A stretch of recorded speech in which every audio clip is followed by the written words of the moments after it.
What if your dream job, the one that seems noble, creative, or even God-honoring, was actually one of Satan's favorite professions? What if behind the title, the paycheck, and the applause, there was a hidden spiritual agenda designed not to bless you, but to bind you? Every generation has been lured by careers that promise power, purpose, or meaning, but beneath the surface, they often carry an invisible spiritual cost. The devil rarely shows up in red horns and a pitchfork. He shows up in opportunity, prestige, and influence. He disguises bondage as success and deception as enlightenment. And while many believers assume Satan only works through overtly evil acts, the truth is far more chilling. He prefers subtlety to plant himself in respected professions, to twist the truth just enough to look harmless. These careers are not random. They are strategic traps, designed to influence minds, reshape morals, and replace faith with self. In this video, we will uncover 7 professions that Satan loves, jobs that appear innocent or even admirable, but are spiritually engineered to lead people away from God. We'll count them down from the more obvious to the most deceptive, the ones that have infiltrated not only culture, but in some cases, even the church itself. But before we begin, if you believe that discernment is vital in today's world, click subscribe and turn on notifications so you never miss an urgent warning like this one. Help spread this truth by liking and sharing this video, and let us know in the comments which country you're watching from, so we can stand together as a global family of believers. Now, let's unmask the first profession, a role that pretends to be about comfort, creativity, and meaning, but is in reality a direct spiritual counterfeit. It often begins as curiosity, a deck of cards, a crystal ball, or a quiet room filled with incense and mystery. A person seeking directions sits down across from someone who claims to have the gift. They shuffle, they whisper, they promise clarity about love, success, or the future. It feels harmless. It feels mystical. But make no mistake, this is not entertainment. It is an open door to the demonic. Satan adores the profession of the psychic, fortune teller, or tarot reader because it offers people something that only God is meant to give: knowledge about the future. When we turn to these sources, we are declaring, God's guidance is not enough for me. The Bible leaves no room for confusion on this issue. In Deuteronomy 18:10-12, God commands, "Let no one be found among you who practices divination, interprets omens, engages in witchcraft, or consults the dead. Whoever does these things is detestable to the Lord." That's not symbolic language. It's a direct warning. What appears to be harmless insight is spiritual trespassing, entering a realm God has forbidden for our protection. The forces behind fortune-telling are not neutral energies. They are deceiving spirits masquerading as helpers, offering partial truths to hook the desperate and the curious. Imagine a young woman who visits a tarot reader after a painful breakup. She's told that a new soulmate is coming soon and that the universe has aligned her destiny. It soothes her pain for a while. Then she becomes dependent on the readings. Before every major decision, she seeks the cards, not the cross. And over time, her peace fades. Her nights become filled with fear, strange dreams, and a sense of oppression she can't explain. That's how the enemy works. He gives just enough truth to appear wise, while slipping poison into the soul. To seek supernatural knowledge outside of God is to invite supernatural bondage inside your life. Psychics and fortune tellers promise light, but they deal only in shadows. But while this profession opens doors to deception through curiosity, the next one preys on something even deeper: our grief. Our longing to hear one more word from those we've lost. The room is dimly lit. Candles flicker. A grieving mother clutches a photo of her child. Across the table, a medium closes their eyes and whispers, "I can feel their spirit here. They want you to know they're at peace." Tears fall. Hope flickers. It feels holy, even comforting. But it's one of the most cruelly deceptive professions in existence. The spirit medium, or anyone claiming to communicate with the dead, is not connecting with your loved ones. They are communing with familiar spirits, demonic impersonators who mimic the voices, memories, and personalities of the departed to exploit human sorrow. Satan loves this profession because it preys on pain. It turns grief into a gateway for bondage. Leviticus 19:31 issues an unambiguous command. Do not turn to mediums or seek out spiritists, for you will be defiled by them. I am the Lord your God. This isn't a superstition, it's a spiritual law. The dead do not linger to chat with the living. The Bible says in Hebrews 9:27, it is appointed unto man once to die, and after that, the judgment. Those voices and signs people believe come from their loved ones are counterfeits, imitations crafted by an enemy who knows how to imitate light. Picture a widow who visits a medium to say goodbye to her husband. The medium shares a personal detail, something only her husband would know. She's convinced. She returns again and again, spending money, seeking comfort. But as the sessions continue, she begins to feel uneasy.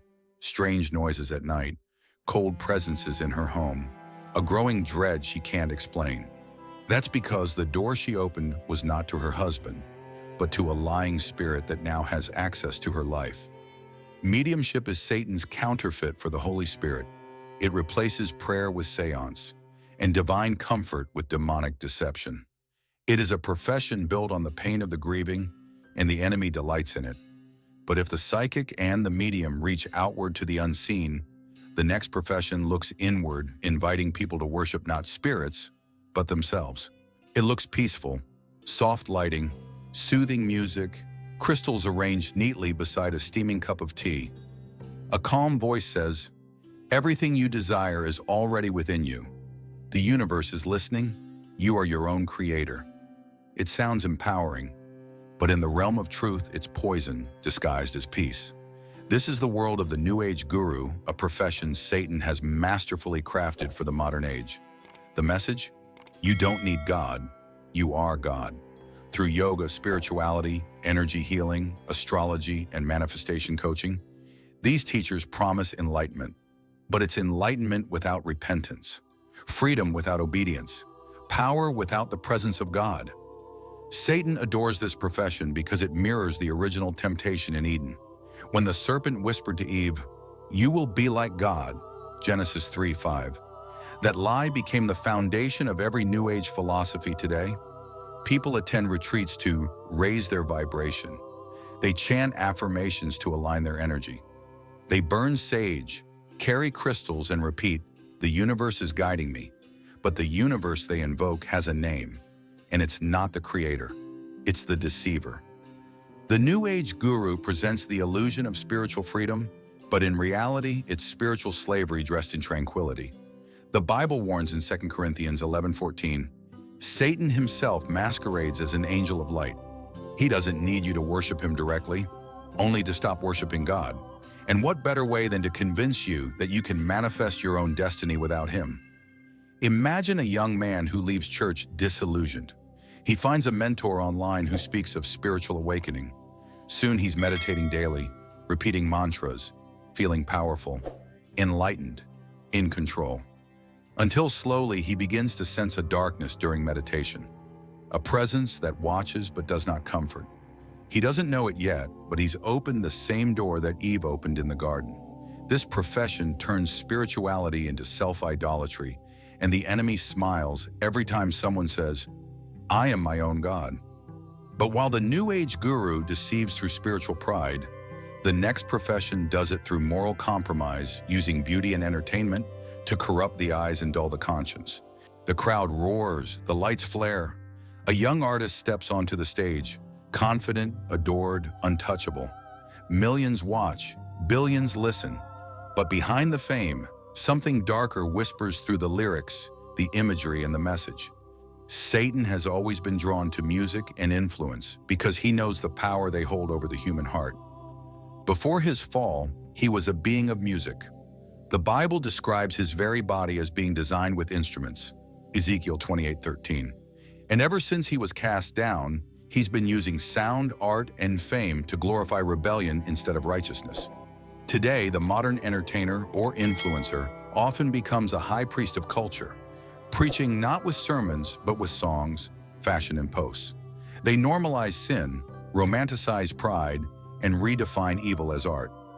The entertainment industry has turned into a cathedral of distraction where millions worship at the altar of self-expression. Every viral trend, every seductive video, every empowering lyric, it all feeds the same spirit: do what thou wilt. That phrase, coined by occultist Aleister Crowley, has become the unspoken anthem of modern pop culture. The enemy doesn't need you to hate God, he just needs you to love yourself more. Imagine a young girl scrolling through social media. Her favorite influencer flaunts luxury, confidence, and manifested success. Soon she's measuring her worth by likes and follows, shaping her identity around a screen that never loves her back. Her joy becomes artificial, her soul becomes empty. And Satan's trap tightens, not through hatred, but through vanity. 1 John 2:15-16 warns, "Do not love the world or the things in the world. For all that is in the world, the lust of the flesh, the lust of the eyes, and the pride of life, is not from the Father, but is from the world." That is entertainment's trinity: lust, pride, vanity.